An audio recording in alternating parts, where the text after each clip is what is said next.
crafty with a stat here for us. It's 20-0 Colts at halftime in that game against the Miami Dolphins, and the Colts have scored on every possession they've had in the first half. That has not happened since Peyton Manning in 2006. Daniel Jones has led an offense to a stat line that has not been seen in Indianapolis since Peyton Manning was there. Absorb that. Absorb it.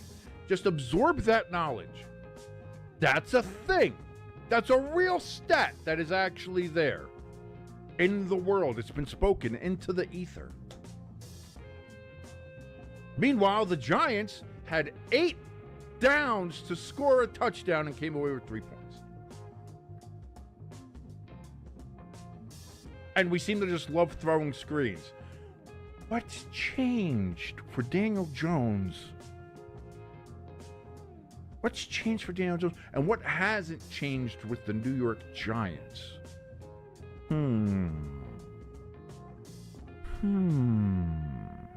Let's think about that. Let's ruminate over this, shall we, ladies and gentlemen? You and I, we're here. We're just a couple of guys or girls out there. But let's just have a little discussion here. Brian Daboll and Mike Kapka still with the New York Giants. Daniel Jones now with the Colts and Shane Steichen. Daniel Jones playing very well, efficiently, scoring points. The New York Giants playing exactly as they did with Daniel Jones there.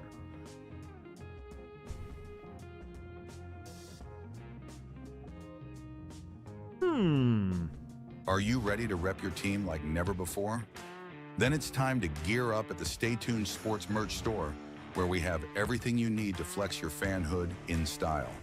Throw it back with our exclusive 8-bit NFL helmet tees. Pixelated perfection for the old school football fanatic. Need something cozy for kickoff? Our Stay Tuned hoodies are built for bold fans and chilly Sundays. Decorate your den with championship banners that scream victory, because legends deserve a wall of fame. And for those early morning hot takes, grab a Stay Tuned coffee mug, or better yet, brew up a cup of our very own Stay Tuned coffee. Smooth, strong, and made for those perfect football Sunday mornings. So whether you're tailgating, couch coaching, or just vibing with your crew, we've got the gear to keep you tuned in. Head to bit.ly/StayTunedMerch right now and level up your fan game. Stay loud, stay proud, stay tuned.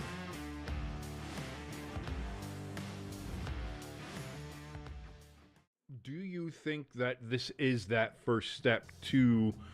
Is this a putting the toe in the water to see the reaction, to see what people say about ostensibly bringing back the Redskins uniform just without the logo, to see what people's reaction are?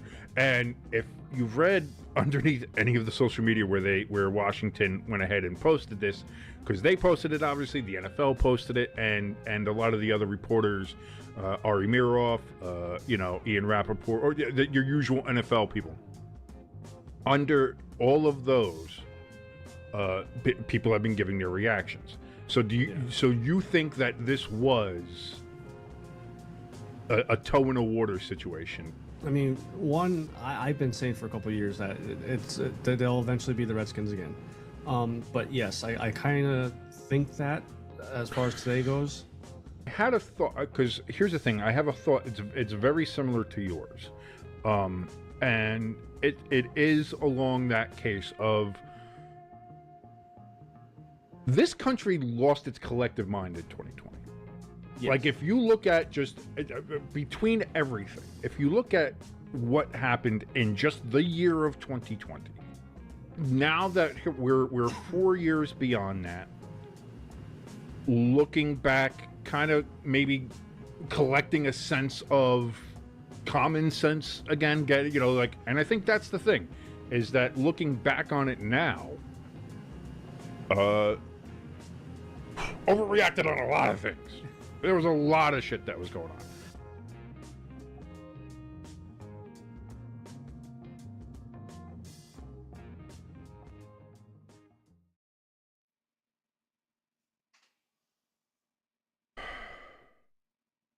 Hello, darkness, my old friend. The Giants fucking suck again. I really hate that fucking asshole Dayball. That Ozempic sucking fuck really blows. And the Giants will never be good again. Oh, my friends. And it's the sound of suckness.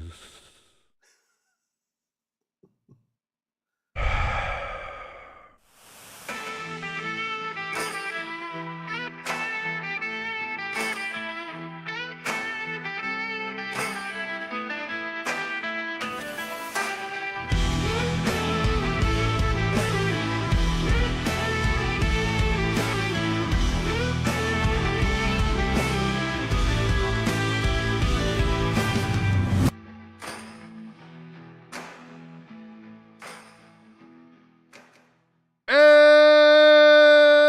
welcome everybody to Stay Tuned Sports. Doing a Sunday NFL Week 3 recap. It's kind of what we're going to do now, do a little bit of a recap show on Monday, go over everything that happened on Sunday with you there. My name is King. That's your good friend Jimbo right over there. And I'm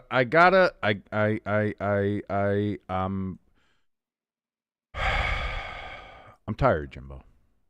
I'm just tired. I'm tired. I'm sick. I'm tired. I'm done. Like, and I've seen some people try to tell me, like, hey, buddy, cheer up.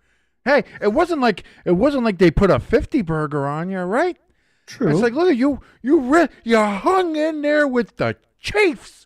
Look at you go. I had a little bit of a crash out last night. I don't know if you went back and watched the stream. If you wanna have a laugh, you can go right ahead and check that out. It was a night, and then I went into a couple of Discords and had a bit of a therapy session with some fellow football fans. I feel bad. And it was with the one Discord I'm in, the Rubber Room, and love those guys there. We're gonna try to work some kind of collaboration with them soon. Okay. But I felt bad because I kind of went into the after game chat and they were all talking about teams and where they ranked them for the week and everything like that, and it felt like for the next hour I took over the entire Discord chat, just venting about the Giants, where they've been for the last 15 years, Dayball, Shane, Mara, Saquon, Xavier McKinney, Daniel Jones now, and listen, everybody said, it's one game. It's against Miami, please. It's not wait till he plays Denver. Then he played Denver at over 300 yards, stat line great, no turnovers, anything like that. All right, listen, Daniel Jones, that's fine. He'll give you a couple good games, and then he falls right off. Don't worry about it, Colts fans. Like, trust me, you'll get the real Daniel Jones. Daniel Jones has a stat line. I saw this one, because they've been using since the Super Bowl era stat line for a while, since 1966. So you talk about about 60 years now of football play, and that's what they were using. Last night I saw a stat, and I think it was Daniel Jones in quarterback play in the NFL. He has these first 3 games, has 3 touchdowns passing, 3 touchdowns rushing, and no turnovers. I want to see if let's play a game here, Jimbo. Let's play a game. Me and you. Okay. Let's play a game. What year do you think that stat line started? Like they said, since, like they've been saying since the Super Bowl, which is so since 1966, and some of the other ones they've done, like they haven't punted and no turnovers and stuff like that for the Colts. Very good. Since 2009, first time they started 2-0 or 3-0, the way they've done. Okay, so a quarterback in the NFL having 3 touchdowns passing, 3 touchdowns rushing, and no turnovers. First quarterback since what year has that happened?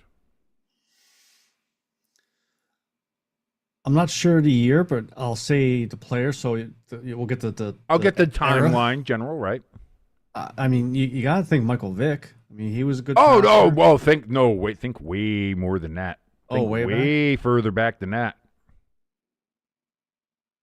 There wasn't really many running. Maybe Johnny Unitas. Further back than that. Holy shit! So we're going past the 76. Stan Van Brocklin. He was the Eagles Further back than that. 1940. Holy Jesus. First quarterback in NFL history with that particular stat line since 1940.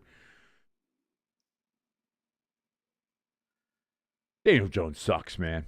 He just can't. He can't play the game. Brian Daboll. No, listen. Once Daboll gets a quarterback, man, he's gonna be fine. He's gonna get people. It's gonna work out fine. Don't worry about it. Once listen, Daboll worked with Josh Allen. If he can't make Daniel Jones work, nobody can make Daniel Jones work.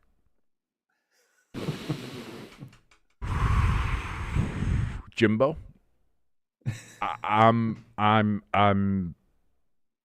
it's close to losing it. Again,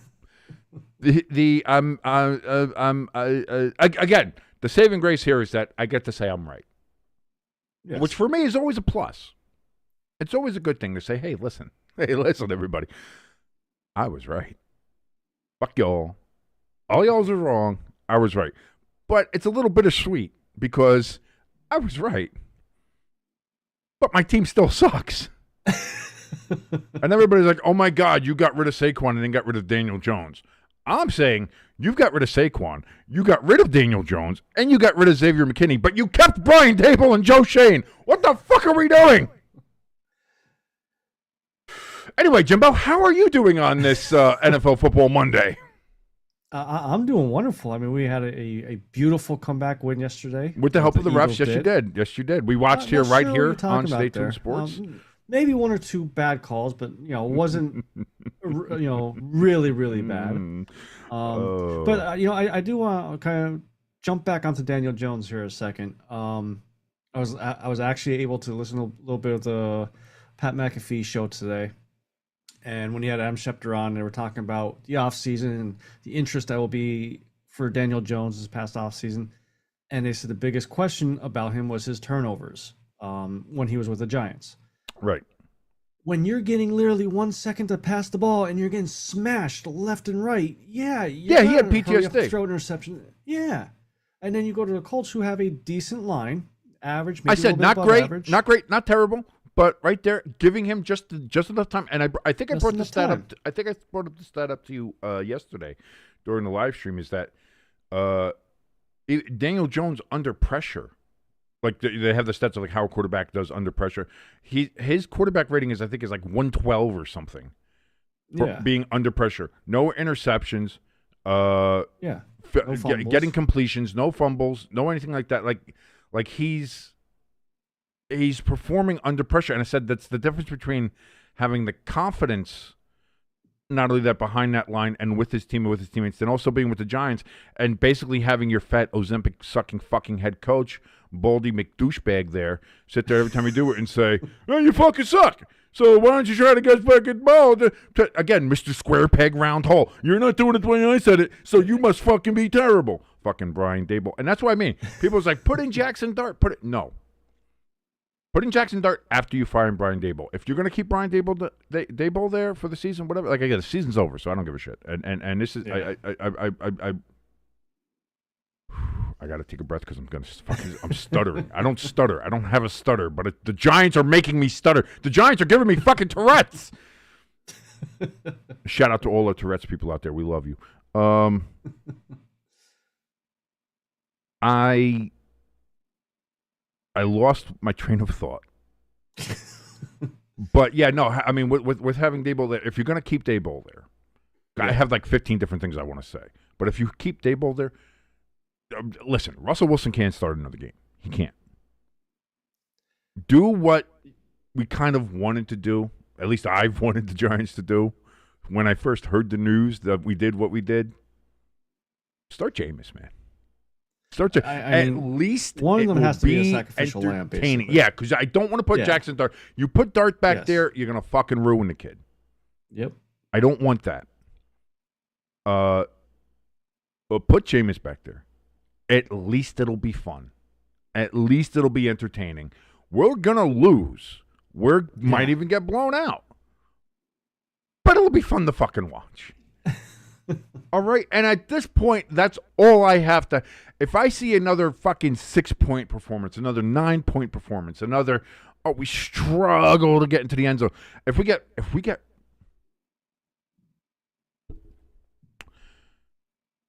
in a goal-to-goal situation where you have to score to try to keep yourself in the game, time's running out in the fourth quarter. I think we had a first down. We had a penalty on first down for a legal shift, so it knocked us back. So it was first and goal from the 14-yard line. Okay. The next 4 downs, there was 1 run in there, so 3 passes in the 4 downs there. Yeah. Who do you think was Russell Wilson's main target on those 3 passes? You're never going to get it. You're never going to guess who it was. From the video that I saw of that sequence, it looked like it was the goalpost. Yes, the back wall of the fucking end zone. It was the back wall of the end zone. Jimbo, it's a game where you need to score a touchdown here to stay into the game. It's 4th and goal. You don't get a 5th down. Like I was saying, it's not 1990 in Colorado. You don't get a 5th down. Why are you throwing the ball away? Why? This just proves my point from yesterday before we left the Eagles stream that I don't want Brian Dable as an OC. You have Scadaboo, who's the only bright spot of your offense. Love that who kid. Will run people over. You're 1st and 10 at the 10-yard line or whatever it was. Because I thought it was a 10-yard line. Right. And then that's when Wilson did the intentional ground, and that's what got him bumped back. But why are you even passing there? You got this kid that's getting 3-4 yards a carry. Let him run up the middle. Now you're 2nd and 4, 2nd and 5. You got to see it because I love Scatterbo. And this is the thing with Scatterbo. As much as I do love him, he's going to give you either 15, 20 yards or more, or he's going to lose 5. Like there is no in between when it comes to Scatterbo, and I do love that about him. But here's the other thing too: Malik Neighbors didn't have a target until the 4th quarter, and then when he did get one, it was a hospital ball. Yeah, Did he come out of the game? He came out for a little bit. He did come back in, which was promising. But it's like, how did you not scheme up something to get the ball to your number 1 wide receiver until the 4th quarter? Yeah. So, yes. Russell Wilson sucked. His time is again. What we saw against the Cowboys was because the Cowboys sucked, and we realize that now watching them against the Bears.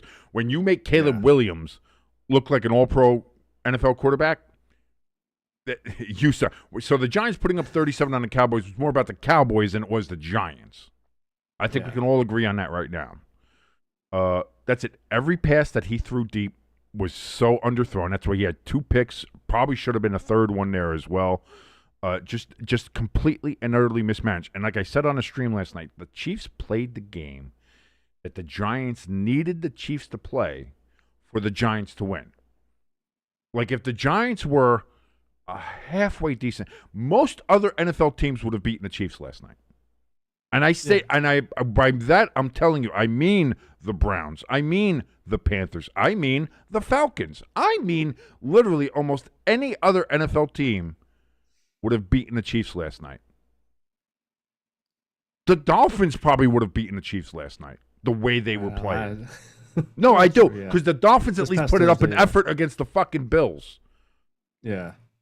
And the Dolphins defense is fucking atrocious. And they still put up an effort against the Bills. So it just Like everybody even said the game was like, Chiefs. A lot of questions still about the Chiefs, but they escaped with a win, and it's like they escaped with a win because the Giants are just that much worse, and it's just there's going to have to be a time where Mara finally decides, like, listen, you have to show the fan base that you give a fuck. Because you have people, like, listen, nobody's going to go to the games anymore. Everybody's going to sell their shit on stuff. Why am I going to drive? Why is somebody going to drive to even 20 minutes, a half an hour, 45 minutes to get into fucking MetLife? Spend the kind of money that you have to park there, to get a parking pass there, for the seats itself, everything. Then for the concessions. Like, talk about just everything you have to sacrifice to go there.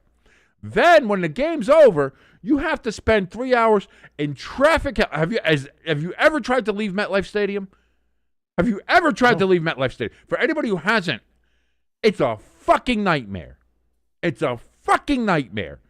And so who's going to do that for a team and an organization that everybody can see doesn't give a shit about you? Doesn't give a shit about, we'll just put in here, guy. You know what, guys? Guys, I know what'll fix it. Give everybody a medium diet Pepsi. That'll do it. That'll fix it. And that was getting the Giants left out of the building 6 fucking years ago. And you know what's changed? Nothing! Not a fucking thing! I think the only way the fans will believe Mara is trying to make the organization better is by firing Dable in season. Dable and Shane, like right now, because here's the thing: the season's over. Yeah, and I agree with you on that point. I think if you want to show the fans, because I think the fans understand too, like, the season's over. So changing a coach now, like I'm under no delusion that if the Giants change the coach, maybe they got a chance. No, I know that. I know that's not the case. But it's like, hey, we recognize that there's a problem.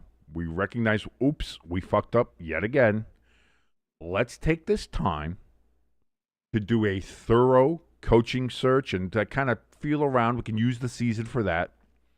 I don't know who you put in as interim. Find anybody. I take Jeff Saturday at this point. I don't fucking care. Lawrence Taylor. Just throw him in there. Why? I don't give a shit. Yeah, why the fuck not? Put Jameis as starting quarterback and Taylor as coach. Those Sundays will be real interesting. What a great idea. That's actually not a bad idea. I'd go watch that. I would make the trip out there to see that, just to say I was there. I was there to see that. Just to be able to put that. By the way, Hamster, great to see you in the chat. ELS, lovely to see you. We got a lot to talk about with everybody. This has been a miserable week for everybody except for Jimbo, apparently. Yeah.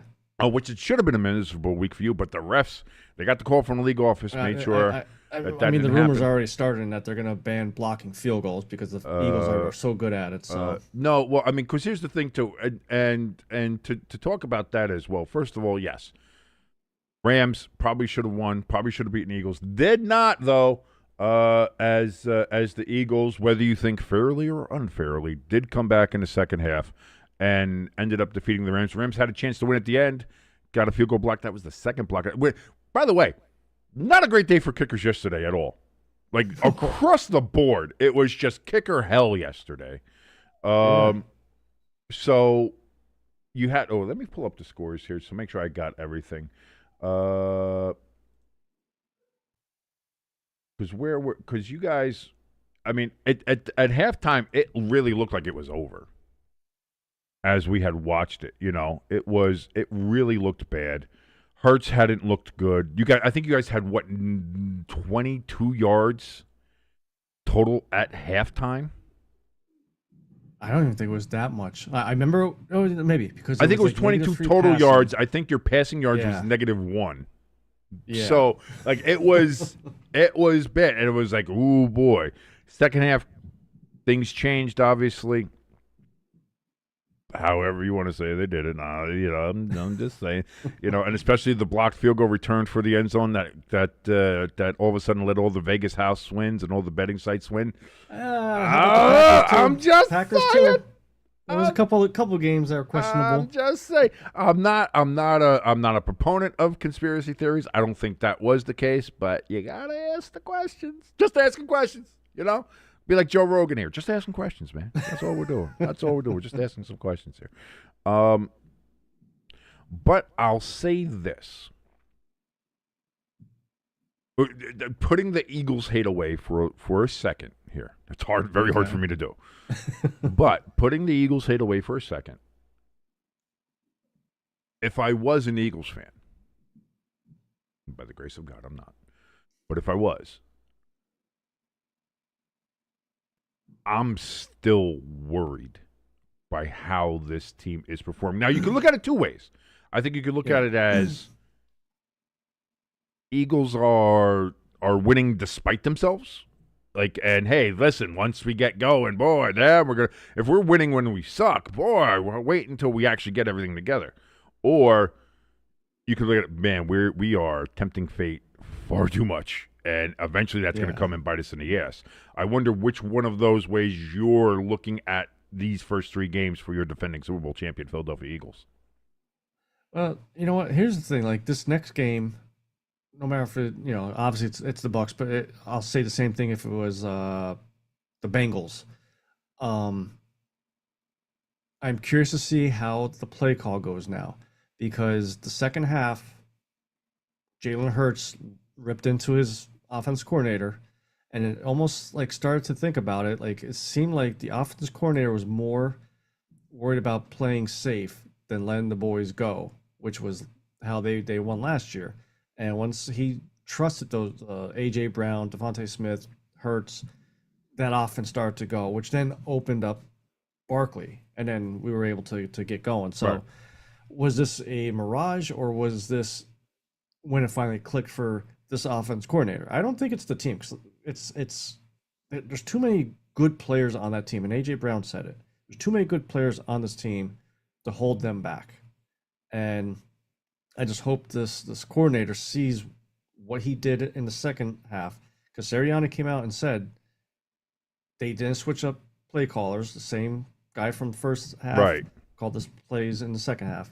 So I'm hoping he keeps being aggressive. Trusts Jalen won't be aggressive. Aggressive. Aggressive. But that's it. I think because Saquon hasn't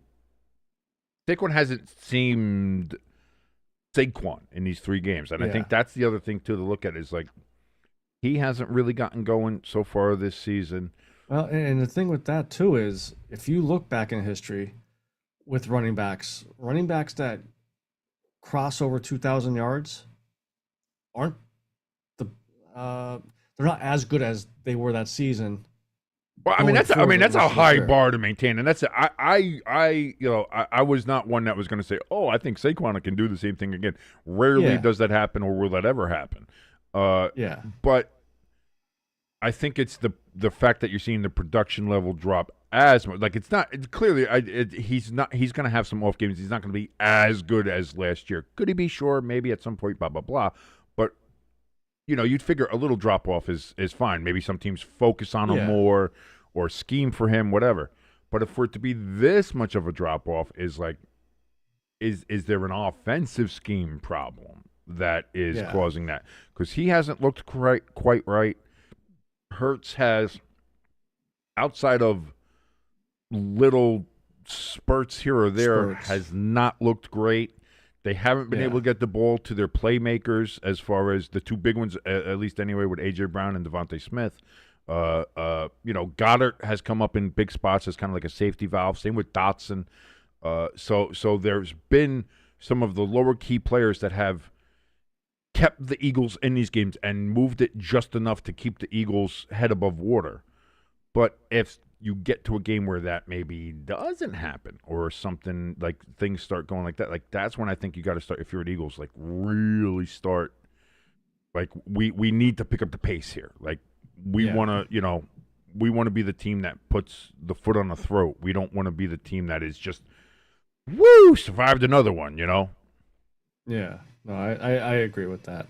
But and that was what I was going to say. Stafford had a good game. The Rams really had a good game. And again, this is the second time. This is the second time in 9 months where the Rams should have won at Lincoln Financial Field, and just couldn't put the finishing kibosh on that team. And that's the other thing. Is like, yeah, the Rams did score a lot of points in that first half, and then went dead in the second half. They scored a touchdown in the second half. That was it. So when you scored 19 points in the first half, only get 7. That you need to be able to do better than that. You need to be able to do better than that if you're the Rams. This is the defending Super Bowl champion. You got to be able to put them away, and by not being able to do that,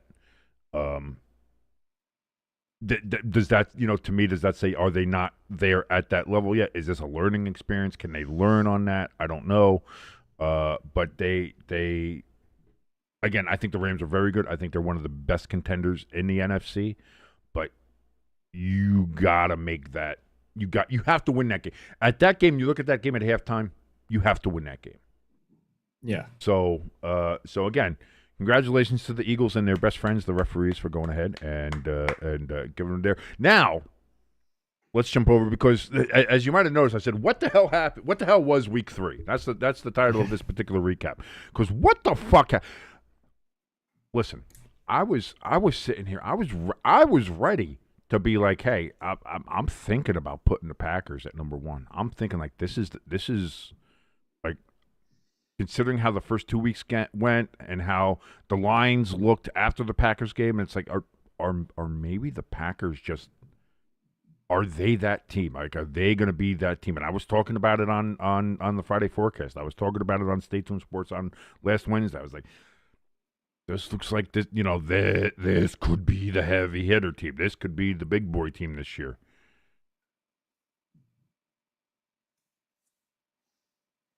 Jimbo, they scored 10 points. Now, granted, good defense. Cleveland's defense is an all-time great defense. They don't have anything else going for them, but they're a very good defense. That's something that everybody knows. So that's fine. I understand that. But when you look at the game in total, if you will, like when you're like, hey, what's going on? Jordan Love went 18 of 25, 183 yards, 1 touchdown, 1 interception. None of the best stat line in the world. Yeah. You're running back like Josh Jacobs, 16 touches for 30 yards. He got. What even is, like, maybe 2 yards, just under 2 yards a carry? Just under 2 yards a carry. His longest run was 7 yards. And then you have you have your kicker gets his kick. Like I said yesterday, not a great day for kickers. Yeah. But if you're go right ahead, sorry. This is why I had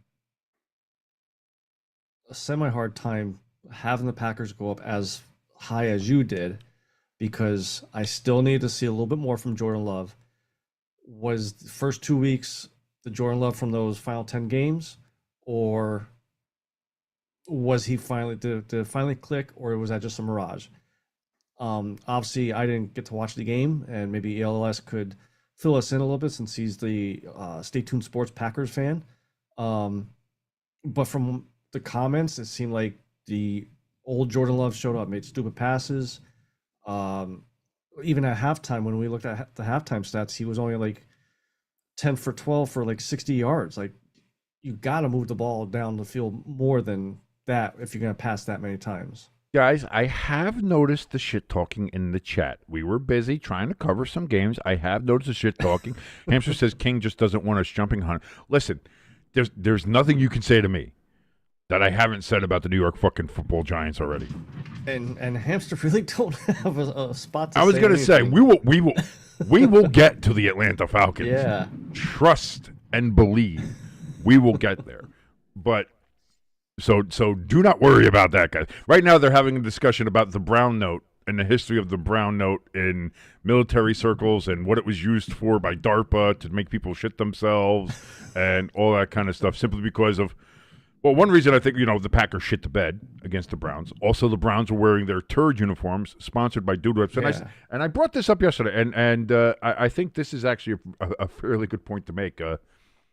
because of yesterday, I think because of what happened, where these uniforms might have been kind of like a one-and-done deal for this season or do something like that, I think the shit uniforms now probably stay. I think the fans in Cleveland and the organization are like, hey, the turd uniforms are good, so we're gonna keep these things around. We're gonna keep these shitty things around, and so you're gonna have the fighting turds in Cleveland there, I think, around for a little bit longer. Thanks a lot, Green Bay.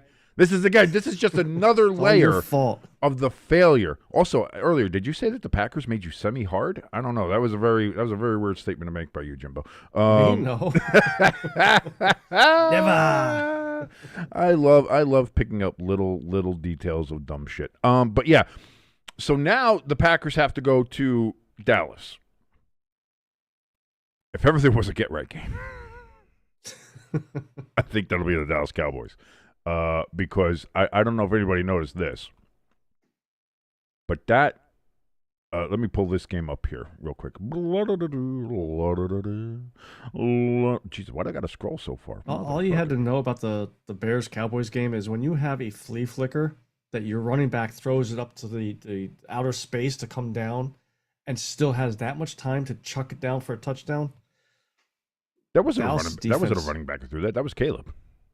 That's the flea flicker. Swift tossed it Yeah, back. he tossed it back like he threw it all like so high up in the air. air. Really? I didn't think it was that high. I didn't think it was that high. But then Caleb's throw was a fucking rainbow shot. And listen, to be fair, he did well. But like I said, after seeing that Bears Cowboys game, which happened before the Giants game, I was like, oh, we're fucking cooked. I said I knew the Giants were cooked then because I was like, oh, if the Giants maybe play the same way they did against Dallas, and because Dallas gave the Eagles a little bit of a tough time, which again, that's another thing I think the Eagles should be worried about. The fact that you struggled with the Cowboys at all is a bit of a problem. But now looking at that, it's like, oh no, Dallas is ass. I think we might have a new Booty Cheeks team coming in, at least in my rankings. Maybe it might be the Star because. Wow. You got it was belt to ass all game. Dak Prescott, 31 of 40, 251, because you throw it 40 times, so getting 251 is up there. 1 touchdown, 2 picks. What? Prescott got sacked twice on 17 pressures. Caleb Williams, however, 19 of 28, 298, 4 touchdowns, no sacks, no pressures. Your defensive line couldn't get any pressure on Caleb. Fine, you didn't get a sack. Sometimes that happens. Sometimes it escapes. Whatever. No pressures? No pressures. Too bad they didn't have that all pro special person. If only they just had somebody that was known for rushing the quarterback off the edge that was just able to go ahead and make such a difference. It'd be so great, It's just maybe they could find him in the next couple of drafts later in the draft with the picks there. But like you look at some of these stats, like oh my god, that was bad. I have not talked about the Jets yet, Lloyd. We will get to that. We're getting to all these here, doing a little recap here because again, I thought week 3 was going to be the week that we kind of maybe found that starting to separate things, wackiness of week 1 and week 2, what you think from the preseason, offseason, things like that. It's like, okay, things kind of shake out there in the first 2 weeks. Week 3, we're going to find out who's kind of real, who's not, who's pretending, who's not. And I feel like I'm just more confused now than I've ever been. Especially like when I look at the Packers game. I'm not confused about the Cowboys. Cowboys suck. Cowboys are ass. I mean, that's clear. And Giants, you pretty much. Yes, the Giants are clearly ass. That's not a surprise. That's not anything new. Like that's okay. But yeah, I was a little off on one thing. I'll say that I was a little off on my analysis. I thought I had good logic. I thought I broke everything down. Did a little bit of a little analyzing there. About the situation, and I really thought, Jake Browning, coming in. Like he's done pretty well when Joe Burrow was out in the past, and not great. Like it's not great, but not bad. He make things work. He'll keep the ship steady. I was like, that's what he's gonna do. And the Vikings playing Carson Wentz. Don't have a lot of faith in old Pennsylvania there. I was like, I don't know. We'll see. The Vikings, the way they played against the Falcons on Monday, I was like, boy, it looks like the Falcons are probably real, and the Vikings maybe not so much. All that, and then what happens? What happens? You got 48-10. Jake Browning, 19 of 27, 140 yards, 1 touchdown. 2 picks, 3 sacks on 20 pressures, QBR of 23.7. Jesus Christ. I didn't think it went that low. Shit. Carson Wentz, however, went 14 of 20, 173 yards, so it's still not great. 2 touchdowns, no picks, and he took 3 sacks on 19 pressures. So his QBR was still 34.7. Still not great, but good enough. I think the difference was between you had fumbles and on the Bengals side, turnovers. Because let me look up here. First downs, they got killed. Where's the turnovers? 5. 2-0. Yeah, and I 5 turnovers. Was a pick 6. 2-0. You're gonna lose the game every time on that shit. Yep. Every time you're gonna lose that. So little mistaken with that. Not doing great. By the way, still, I have 9 wins in the picks. I have 9 or 10 wins in the picks.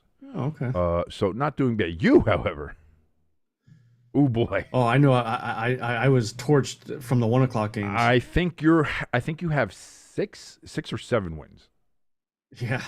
Not a great week for your good friend Jimbo there. But again, not surprising considering how fucking things went. Like it was. Yeah. The fact that I got like 9 wins to me is a miracle, absolute miracle. So that was one of the games that was surprising.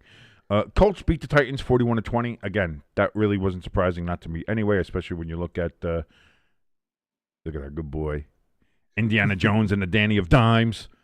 Daniel Jones, 18 of 25, 228 yards, 1 touchdown, no picks, no sacks, no pressures. QBR of 94.1. So that's different. QBR of 94.1, his quarterback rating. So the rating is different than the QBR. I forgot. I fucking hate QBR. But his quarterback rating was 113.4. So another stellar game from Daniel Jones. I mean, like for the season, he's got 816 yards, 3 touchdowns passed. Like I said, 3 touchdowns running, no interceptions. And his QBR is first.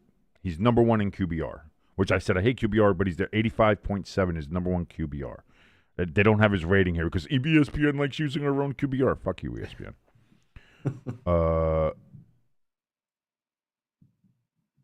63 complete. He's got a 71.6 completion percent Jesus. Rating, averaging 9.3 yards per pass.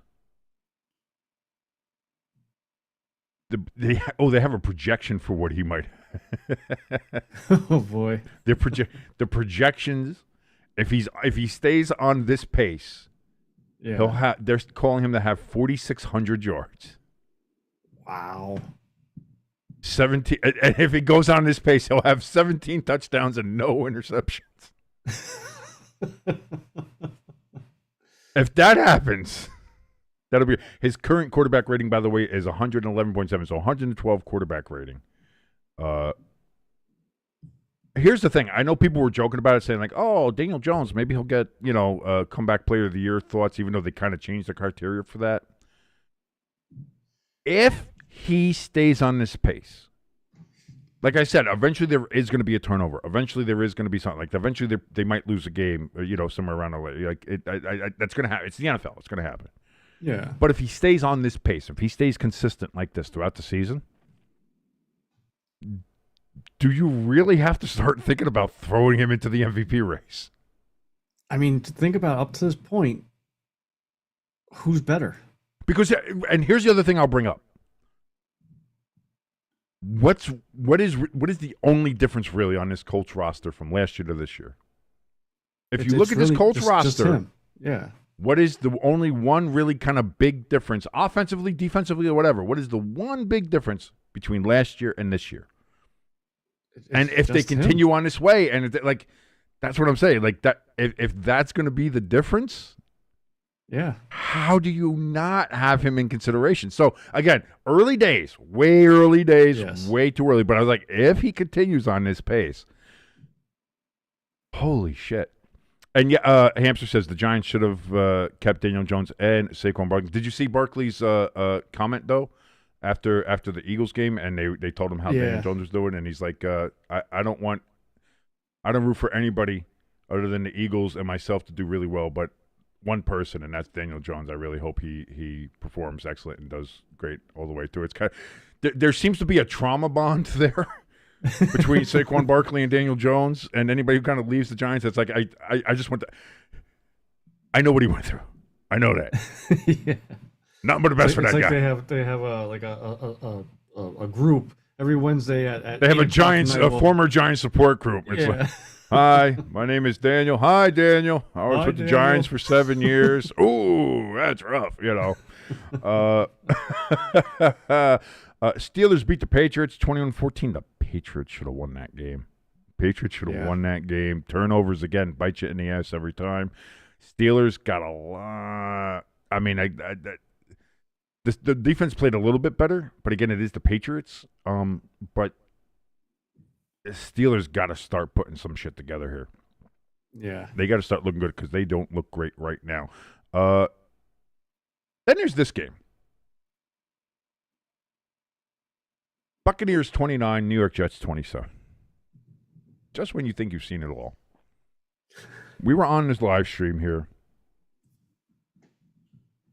watching the end of the Eagles game. And then the game switched over to the Jets and Buccaneers. As it switched over to the Jets and Buccaneers, the Jets block a field goal. Athletic play, maybe one of the most athletic plays I've seen since Troy Polamalu left the league. Guy jumps over the line, blocks the field goal, then picks up the blocked field goal that he just blocked and runs it all the way in for a touchdown.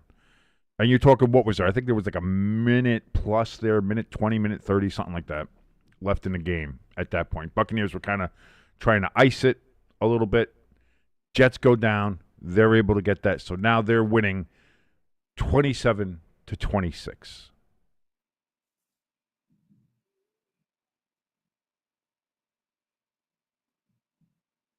But there was a problem, Jimbo. And I don't know if you noticed this or not, but I noticed it as soon as the Jets had scored that touchdown. They left time on the clock for Baker Mayfield. Not just left time, but that's a lot of time. They left time. And my father brought this up, and I think it might be a little too early for this kind of comparison. But I don't think it's that wild of a comparison considering what we've seen the Buccaneers do the last 3 weeks. It's starting to feel like if you give Baker Mayfield any little bit amount of time on the clock at the end of the game, he's going to make you pay for it. Yeah. And my father said it's reminding him of Tom Brady. Not saying that. He's not saying that Baker Mayfield is Tom Brady. Clearly that's but he's saying in that kind of situation, in that pressure situation, you just go down, the other team scores to go ahead, but there's time on the clock. Whether you need a field goal or a touchdown, which we've seen him do now in the last 3 weeks in all 3 games. You leave time on the clock for Baker Mayfield, he's going to make you pay. Yeah. And now he's done it again. And part of me's happy, too, because I did not want to see the Buccaneers lose in those uniforms. Bucco Bruce. They've had a real problem winning in the Bucco Bruce throwbacks. So I'm glad to see that they did not do that. A hamster, shut the fuck. You heard what I said. And first of all, it wasn't me. It was my father. And second of all, he didn't say he was Brady. He said that in those moments, that's where and I don't think he's wrong, honestly. I don't think he's wrong as far as that comparison goes, hamster. So, okay. So we had that game. That was a fun game to watch. Okay. And the only other thing I'll add to that too is I wonder if going forward these teams in that type of situation, block field goal, you're running back for a touchdown, you're down by a point. Get down at the 5-yard line and take that time, like, bring the Jets offense out, take a knee, make the Buccaneers use their timeouts, run some of that time. Well, the Jets weren't up a point until they scored the touchdown. No, I know. Because you said it was 27-26 at the time, right? The Jets were ahead. The Jets just scored that touchdown to make it 27-26. I thought when they scored, the Jets were losing. Okay. The Jets were losing, and the Buccaneers were going for a field goal in the end. That's what I mean. The Jets were losing. That was the go-ahead touchdown for the Jets. The Jets are going to win the game. Nope. So that's why I mean, no. The Jets needed that touchdown. The Jets had to score there.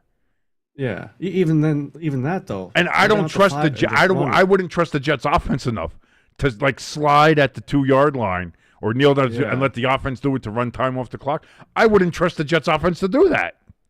Yeah. Because they would do what the Giants did yesterday and have 1st and goal from the 2 and somehow fuck it up and end up with 4th and goal from the 25 and then throw it at the back of the end zone. Like it's but I digress because we were talking about all these games and because of I'm looking at a chat here and everybody's talking, everybody's having fun. There's some shit talk back and forth with everybody. But somebody just seems to want he really wants to kind of poke and prod. So let's focus now, Jimbo, if we will, if we could. Let's focus on the Atlanta Falcons.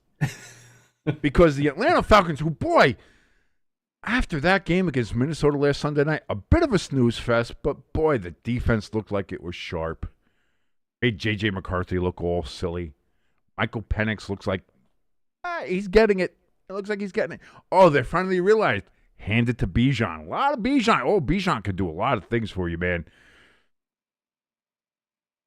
And then they're going to Carolina. They're going to Carolina after Minnesota. It's like Carolina, like they were my 30th ranked team.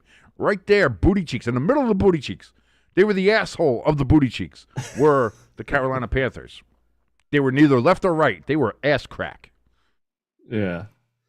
And what did these mighty Falcons, these dirty birds from Atlanta, Georgia, what did they go ahead and do against one of the worst teams in the NFL, Jimbo? What happened?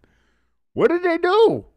How much did they dominate this lowly division opponent from Charlotte, North Carolina? How did they do? Can you tell? Because I'm trying to pull it up here on ESPN. It's just not coming up. How did they do in this game?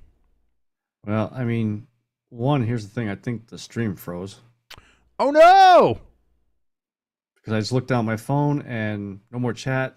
We're frozen. Now I'm seeing a chat. The chat's going. Chat's going. You're fine. Okay, so maybe it's my phone. It might be you, but yeah. So what did the I'm just trying to ask. That's what I'm trying to say. I was trying to say, like, with all of that together, with everything that was said there, what happened? They went in thinking they were going up against little cute little kittens. Little kitty cats. Cute little black cats. Look at those little cute little North Carolina kitty cats. Oh, they're so cute.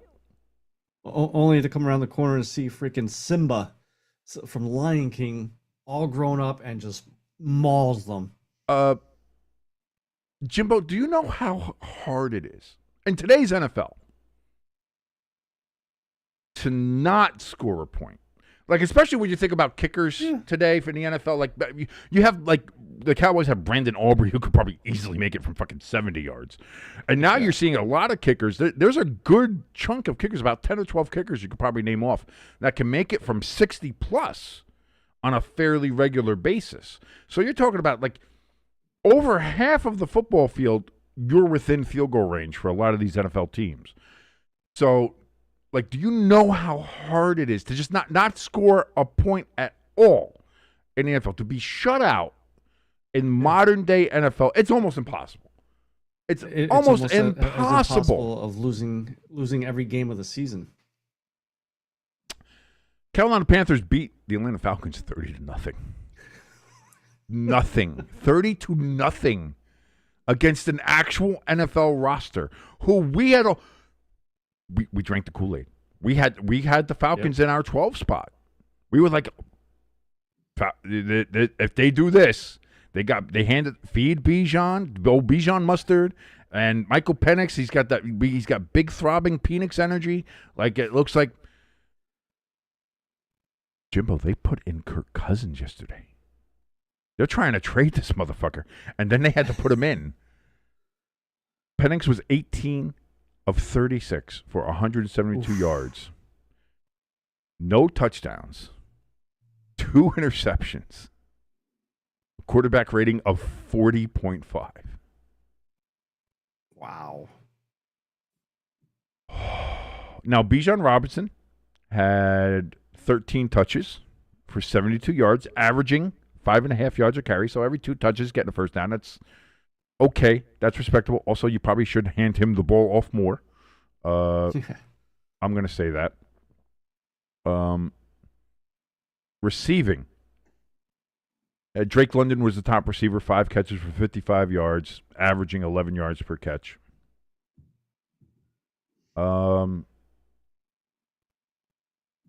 Nathan Carter had a fumble for the Falcons. Let me look. I'm trying to look back down here. Here we go. This is what I wanted to say, because I'm not sure if you're aware of this. Hamster, tell me. Let me know. Let me know what happened. Earlier last week, the Falcons cut Younghoe Koo. Yes. But he's been a fairly stable kicker, but he missed a couple kicks in the opening game. Then they kind of benched him for the game against Minnesota, where they had this kid, Parker Romo, come in and kick for them. And he did well. And so after that game, they cut Younghoe Koo. They said, thank you for all the fish. Get the fuck out.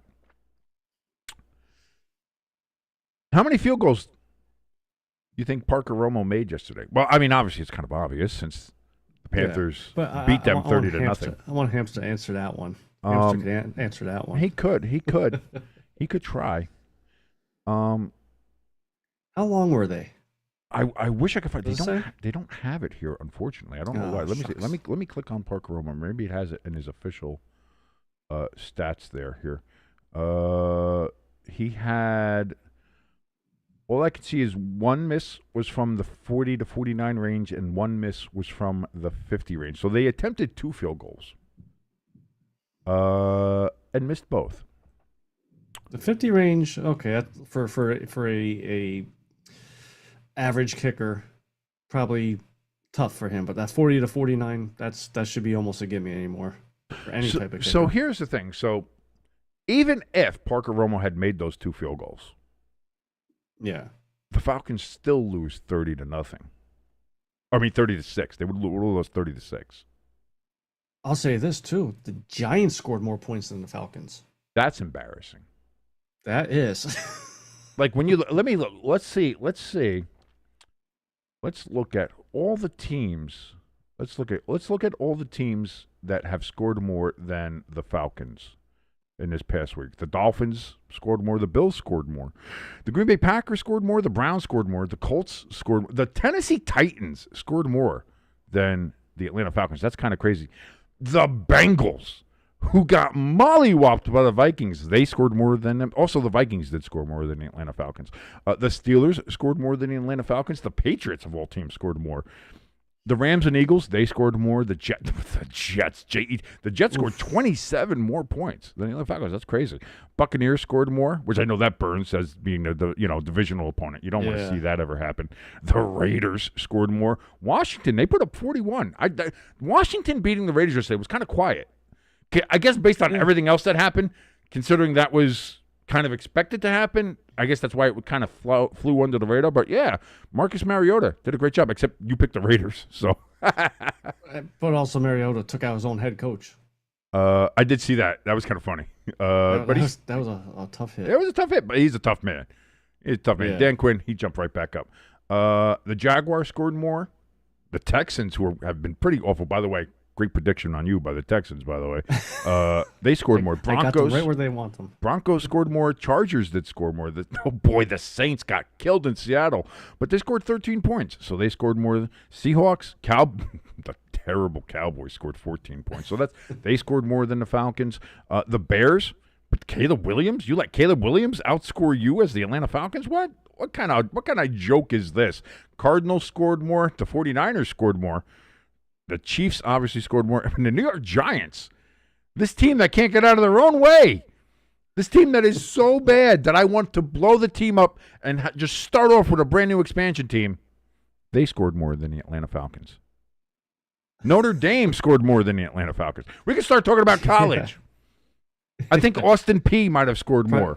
I was gonna say like Bowling Green probably scored. Yeah, more no. points Bowling Green. Hey, listen, don't sleep on the Mac, man. Love Mac act. You got to love that Mac in there.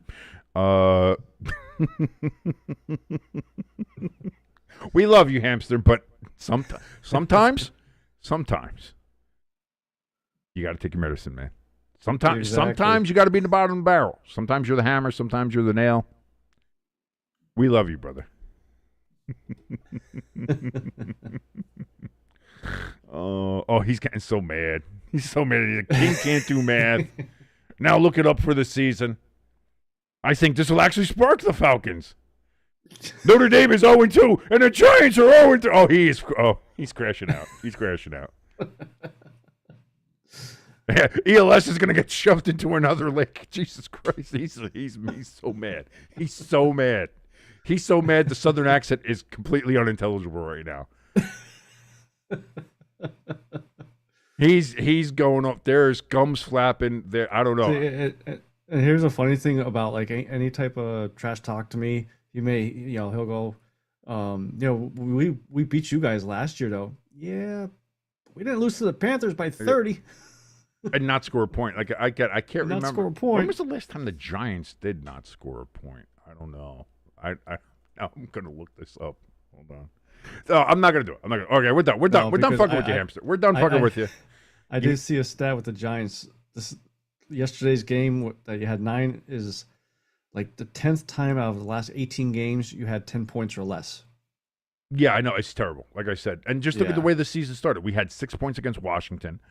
Then there's that aberration against Dallas because Dallas is just so bad. And then last night we're outside of Scattaboo scoring. And then of course Gano, and I like Gano, but I don't know what's going on with his groin. Like, is his wife just fucking railing him into the ground, or is it something with the training? I blame Dable for Gano's groin somehow, some way. I think Dable is the reason for it. But like I like Gano when he's on the field. He's consistent, but as with anything, man. The best ability is availability, and he's not there. Yeah. So, a couple more notes. Like, again, we kind of covered these games. We had our fun. We fucked with Hamster. We love you, buddy.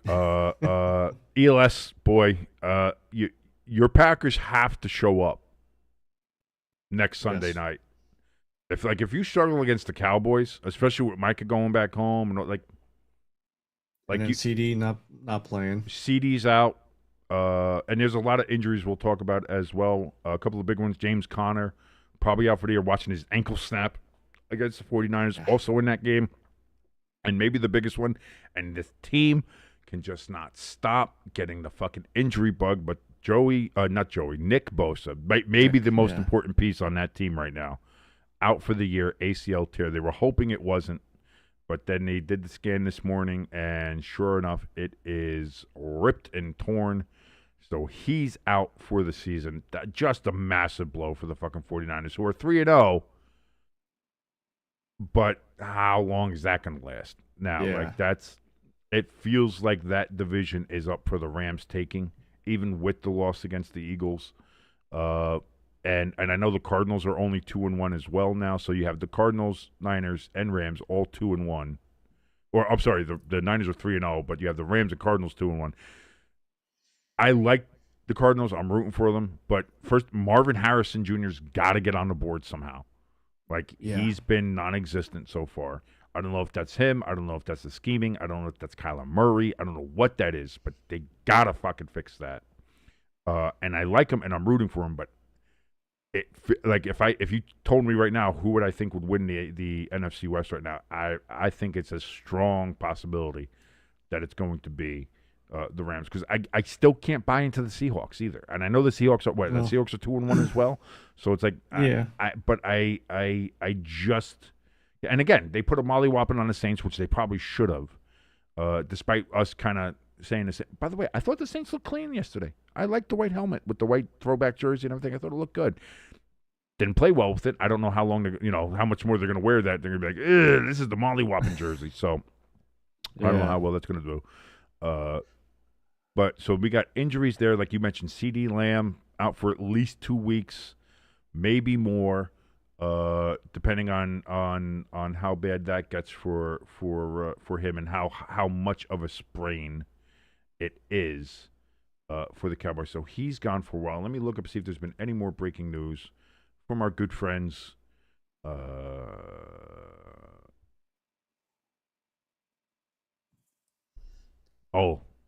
Matt LaFleur going off on the media because they're upset because people were talking about that. Because that was the thing. I don't know if you remember this last week. By the way, ELS, this is gonna be chucked at you, man. So you have to answer for men and an organization that you have nothing to do with. But last week, left tackle Rasheed Walker said, I think we can go undefeated, pound for pound. I look at these teams and I don't really see who is better than us, honestly. When you want to talk about like instant fucking karma. Yeah. Wow. That was something. And that's what Matt LaFleur here is saying is the goal. And I've said it a million times to you guys, obviously not enough for our team. The goal is to go 1-0 every week. It pisses me off when we start talking about things outside of the next game, things that are way down the road. So he's a little pissed at his boy there, and probably rightfully so. Also, another injury yesterday. Don't have to worry about his eyes anymore because Najee Harris has torn his Achilles. Which, by the way, did you see that play when it happened? When it happened, that was one of the nastiest pops. But did you watch the play? Yeah. Where Najee Harris they started to play. He went to go down. handle. He fell down, and fucking Herbert hops right over him like he's not even there, and then throws a completion. Yeah. That was one of the coldest motherfucking plays I've ever seen in my life. Yeah. Your fucking running back just fucking died right behind you. You jump over his fucking body and are just like, get out of the way, asshole. All right. It's like cold-blooded. I was like, oh, that man's a serial killer right there. Don't want to fuck with Justin Herbert when he gets going, man. Holy shit. How great was that? I'm sorry. Not great. It's obviously not great. You don't like it's terrible. Yeah. Whole situation. But just as a visual, Justin Herbert, man, cold-blooded motherfucker. Do not want to fuck with that man. So yeah, there's a lot of a lot of injuries, a lot of upsets, it was just a weird fucking week, man. Weird, yeah. Just a weird fucking week. So now coming up tonight, coming up live right here with me, not Jimbo. He's got to sleep. He's got work, man, whatever. Fucking making money and being a contributing member of society. I'll be here with you for Monday night. We got the Lions and the Ravens. Does the week 3 wackiness continue tonight, or do we get just a good, solid football game from both teams? Maybe it comes down to the end. But, again, I think a good competitive game back and forth. I think that's what I'm expecting. I'm not expecting a blowout from either side. What in your quick analysis here, Jimbo, before we get the fuck out of here, what's your thought of what happens here on Monday night here between the Lions and the Ravens? If there's anything that week 3 has told us or shown us, this game is going to be a 6-3 game. No offense. Don't put that fucking, because I got to sit here and watch that shit, man. Don't do that. Don't do that to me. Don't do that to me. Don't do that to Hamster. Don't do that to Lloyd. Don't do that to ELS. Don't do that. We're going to be here watching that. Don't do that to us. Which, by the way, especially too, like, the over under is 53. I think I think people are thinking it's going to be a high-scoring game. A lot of people think it's going to be a high-scoring game. Oh man, with how week 3's with going, how week 3 is gone, you might not be wrong. We might, you might get a 6-3, 13-9 fucking game. Oh fuck, man, that would suck. That would suck. By the way, I think I might have found out through our resident Swiftie, Peppa Jack. I think we might have found out why we haven't been seeing Taylor around. Apparently, she's had a stalker in the past. Well known, had criminal charges. I think he's been arrested a couple times. I might have served some time, everything like that. Apparently, they can't find him, and he's out. And private investigators and other people look for it. Nobody knows where this guy is. So it seems like that's why we have not been seeing her out at these games, out in public, doing anything like that. So that's kind of a heads up, because I was kind of very disappointed that we didn't see her last night. I had the Taylor counter up and everything. I didn't have her, but apparently there's something going on there. So hopefully they find that asshole soon. Hopefully she's okay. Yeah. And man, she got an album coming out soon. We gotta get some public appearances, baby. Come on. And this is what, to everybody else out there, don't be creepy. Don't be a creepy stalker. Leave people alone. Just do what I do. Just ogle Taylor Swift's pictures, on your desktop wallpaper, and make your wife very angry at you for doing so. That's all you got to do, really. Hamster, Hamster. This is why I love making fun of you now, because you do shit like this. This is Hamster. You know what?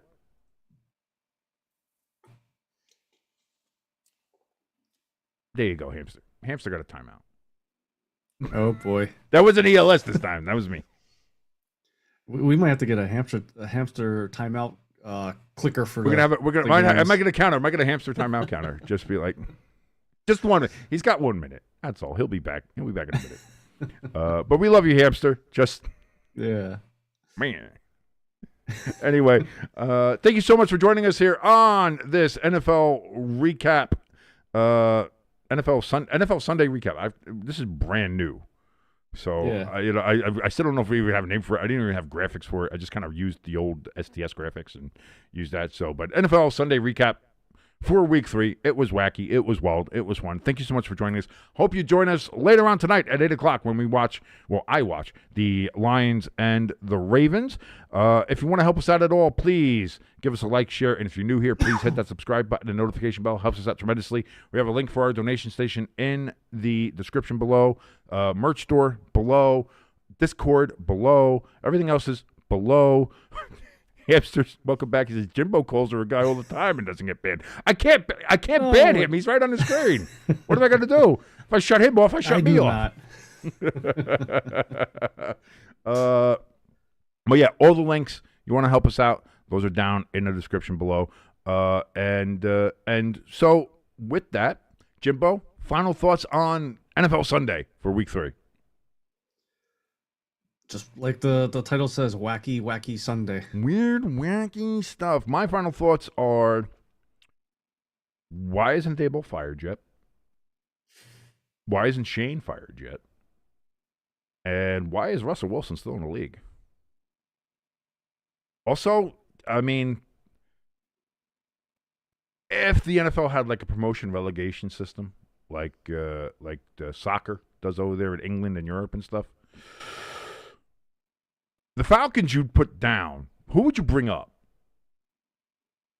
Like from college. If you're going to bring somebody up like from college or something to be a pro team right now, who would it be? I mean, you'd have to look at like Ohio State, Penn State. Fuck Penn State. Penn State, no. I'll tell you who I think. I think I'd put Miami in there. That would be fun. Miami looks good. Yeah, Miami, I think, would be a fun team. Plus, Miami cheerleaders. Always good.